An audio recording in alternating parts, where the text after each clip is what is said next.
माननीय सभापति महोदया, आपका आभार कि आपने मुझे बोलने का मौका दिया। मैं भोजपुर जिले की महान जनता का भी आपके माध्यम से आभार व्यक्त करता हूं, जिन्होंने जिताकर मुझे यहां इस सदन में भेजा। महोदया, 2025-26 के लिए 50,65,345 करोड़ का केंद्रीय बजट कॉरपोरेटों को राहत देकर आम जरूरतमंदों का बोझ बढ़ाने वाला बजट है। महोदया, माननीय वित्त मंत्री जी ने इस सरकार का पहला आम बजट खाद्य वस्तुओं की बढ़ती महंगाई, रुके हुए आर्थिक विकास, घटते रोजगार, गिरता रुपया, आम जन की घटती क्रय शक्ति, किसानों के आंदोलन और विकासमान अर्थव्यवस्थाओं पर ट्रंप के अमेरिकी प्रशासन की धमकियों के बीच पेश किया है, जिसका ताजा उदाहरण अमेरिका द्वारा भारतीयों को घुसपैठिया कहकर हाथ में हथकड़ी और कमर में जंजीर डालकर खूंखार अपराधियों की तरह अपमानजनक तरीके से भारत भेजने की घटना है। महोदया, जनता एक ऐसा राहत देने वाला बजट चाहती थी जिसमें बढ़ रही आर्थिक विषमता कम हो और आम जनता की क्रय शक्ति बढ़े, लेकिन भाजपा सरकार ने पिछली गलतियां सुधारने के बजाय इस बार भी अमीर परस्त बजट पेश किया है। मध्यम वर्ग को आयकर में कुछ राहत मिली है, लेकिन मजदूरों, किसानों और आम मेहनतकश जनता को मुश्किल हालातों में ऐसे ही छोड़ दिया गया है, जो चिंताजनक है। उन्हें राहत देने के लिए आवश्यक उपभोक्ता सामग्री पर जीएसटी में कमी करने और जन कल्याणकारी योजनाओं में खर्च बढ़ाने की जरूरत को अनदेखा किया गया है। कॉरपोरेटों और अमीरों पर टैक्स बढ़ाने के लिए सरकार में राजनीतिक इच्छा शक्ति की कमी साफ तौर पर उजागर हो रही है। निजी क्षेत्र के लगातार बढ़ रहे मुनाफे के बावजूद सरकार की प्राथमिकता अमीरों पर टैक्स बढ़ाने की जगह जन कल्याण, सामाजिक, कृषि और ग्रामीण क्षेत्रों में खर्च कम करने की है। यह बिल्कुल जन विरोधी दिशा है। केंद्रीय योजनाओं पर सरकार ने पिछले साल बजट में घोषित मद से 93,978 करोड़ रुपए कम खर्च किए। प्रधानमंत्री आवास योजना और national rural drinking water mission पर पिछले साल घोषित राशि का मात्र 50% से भी कम खर्च किया गया। यही नहीं, मनरेगा, ग्राम सड़क योजना, अनुसूचित जाति के लिए स्कॉलरशिप आदि में भी घोषणा से कम राशि खर्च की गई। महिला स्वास्थ्य और बाल विकास पर पूरी आवंटित राशि खर्च नहीं की गई और उल्टे इनके बजट में भी कटौती कर दी गई है। इस साल के बजट में कृषि और किसान कल्याण विभाग का आवंटन घटा दिया गया है। खाद्य और जन वितरण विभाग के बजट में भी कमी की गई है।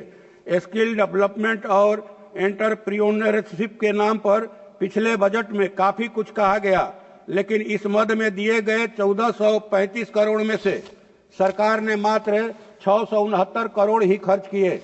स्वास्थ्य पर भी वास्तविक खर्च पिछले साल की गई घोषणा से कम रहा। आशा, आंगनबाड़ी, मिड डे मील व अन्य स्कीम वर्कर्स को नियमित करने और कम से कम न्यूनतम मजदूरी देने की मांग को फिर से नकार दिया गया है, जबकि पिछले दिनों गुजरात हाई कोर्ट ने इन्हें अस्थायी करने का फैसला दिया है। इसी तरह जग्गो बनाम भारत संघ मामले में सुप्रीम कोर्ट के हालिया फैसले में केंद्र सरकार से अस्थायी, आकस्मिक और अनुबंध के आधार पर श्रमिकों की भर्ती बंद करने और उचित व स्थिर रोजगार प्रदान करने के लिए कहा गया है। बजट में इस दिशा को लागू करने के लिए वित्तीय आवंटन तो दूर, कोई चर्चा तक नहीं की गई है। अस्थायी नौकरियों को लेकर कोई नीति घोषित नहीं की गई, जिससे बेरोजगारी की समस्या और गहराएगी। सरकार ने बीमा क्षेत्र में विदेशी निवेश को 100% तक बढ़ा दिया है, जबकि प्रधानमंत्री फसल बीमा योजना में आवंटन घटाया गया है। जाहिर है, देश के किसान और आम जन को बड़े निजी कॉरपोरेशनों की दया पर छोड़ा जा रहा है।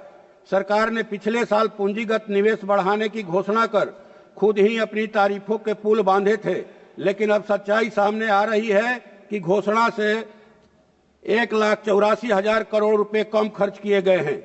इस बजट में जरूरी क्षेत्रों में खर्च न बढ़ाकर सरकार की गलत दिशा में जारी प्राथमिकताएं फिर से उजागर हुई हैं।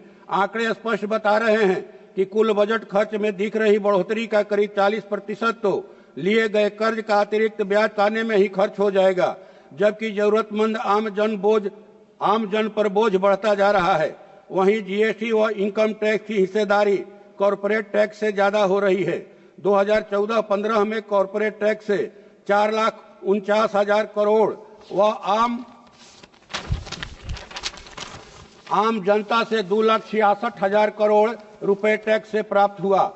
यह 2023-24 में क्रमशः 9,11,000 करोड़ एवं 10,45,000 करोड़ हो गए हैं। यह बजट मोदी सरकार की अपनी क्रोनी पूंजीपतियों और कॉरपोरेट क्षेत्र के पक्ष में जारी आर्थिक अराजकता को पुनः स्थापित कर रहा है। मजदूरों की वास्तविक मजदूरी दर में कमी और उनके नियमित रोजगार के कम हो रहे अवसर की सच्चाई को अनदेखा किया गया है, जबकि सरकार जानती है कि कॉरपोरेट टैक्स का मुनाफा 4 गुना तक बढ़ गया है, फिर भी सरकार कॉरपोरेटों पर टैक्स नहीं बढ़ाना चाहती। ऐसे में यह बजट वर्तमान आर्थिक विषमता, घटती मजदूरी दर और घटते रोजगार के अवसरों पर हमला करते हुए कॉरपोरेटों के मुनाफे को और बढ़ाने वाला बजट है। यह बजट गरीबों की कल्याणकारी योजनाओं में कटौती, किसानों के लिए कोई राहत नहीं और स्कीम व अन्य मजदूरों की सुरक्षा की अनदेखी करने वाला बजट है। इसे आर्थिक असमानता और बढ़ेगी, बेरोजगारी और महंगाई की मार तेज होगी, जबकि कॉरपोरेट मुनाफे लगातार आसमान छूते रहेंगे। सरकार का किसानों की आय दुगनी करने का दावा पूरी तरह खोखला साबित हुआ है, क्योंकि कृषि और सार्वजनिक वितरण प्रणाली के लिए बजटीय आवंटन पिछले साल की तुलना में घटा दिया गया है। एमएसपी की तुलना में घटा दिया गया है। एमएसपी पर भी बजट चुप है। सरकार ने कॉरपोरेट टैक्स नहीं बढ़ाया, जबकि अब उनका कुल कर भुगतान व्यक्तिगत आयकर से भी कम हो गया है। वास्तविक मजदूरी घटी, लेकिन कॉरपोरेट मुनाफा 4 गुना बढ़ गया। सरकार ने मिडिल क्लास को 12 लाख तक का टैक्स में छूट देकर राहत दी है। गरीबों और मजदूर वर्ग का क्या? वे जीएसटी के रूप में सबसे अधिक कर का भुगतान करते हैं। इसमें कोई छूट नहीं है। आप गरीबों और श्रमिक वर्ग से बढ़ती कीमतों से लड़ने की उम्मीद कैसे करते हैं? भारत एक युवा देश है, फिर भी बजट में सार्वजनिक वित्त पोषित कॉलेजों, विश्वविद्यालयों और संस्थानों की संख्या बढ़ाने की बात नहीं की गई है। नया शिक्षा नीति 2020 आने के बाद लोगों को सरकारी संस्थानों में भी पढ़ने के लिए कर्ज लेना पड़ रहा है, क्योंकि नई शिक्षा नीति अब पब्लिक फंडेड मॉडल को लोन बेस्ड मॉडल के रूप में बदल दिया गया है। महोदया, बस एक 50 सेकंड और लूंगा। बीमा क्षेत्र में 100% एफडीआई की अनुमति देकर सरकार ने किसानों और आम लोगों को निजी कंपनियों के भरोसे छोड़ दिया है। हमारी कुछ मांगे हैं महोदया। देश में जातीय जनगणना कराकर संख्या के आधार पर कार्यपालिका, विधायिका व न्यायपालिका में आरक्षण की सीमा बढ़ाई जाए।